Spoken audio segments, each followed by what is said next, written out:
20, braille thin, in a polka dot dress, tooth enamel dissolved by stomach acid. I was banking on my high school sweetheart to be a source of love, an injection for a supply I'd been mercilessly cut off from. It didn't work.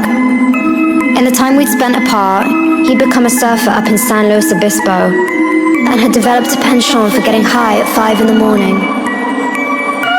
I spent my time with him mainly A. Not eating, B. Checking the status of my hip bones, and C. Hiding from his alpha roommates. I'd wander around town cosplaying as a girl next door, hitting up TJ Maxx like a normal American girl in a normal American world, far from a singing career, close to failure. I was a bulimic college dropout with no family. Except there was family. My mum, who I'd called in desperation to book my plane ticket home. Things went south fast, and my high school sweetheart turned to aspartame dust.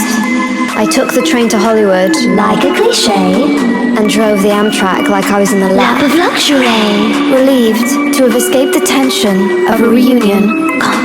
Hollywood Boulevard smelt like the apocalypse, and the pale winter light added to my feelings of dissociation, of not being real anymore, of life being a numb game. I could have died and not felt anything. I spent my days visiting emo stores on Melrose, dodging drug addicts on trains, and shopping at Forever 21.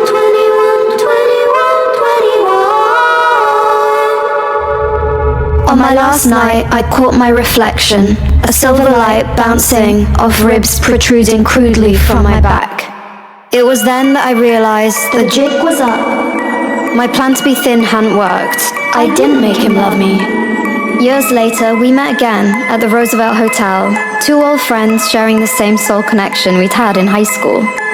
He told me when he'd seen the Hollywood video he felt sick, because I'd achieved my dreams, because I wasn't a lunatic. And somehow, it healed a forgotten part of me. He was the only one I'd ever told about my dreams. I was no longer a victim. I had been redeemed. No longer a dropout. He had seen me succeed.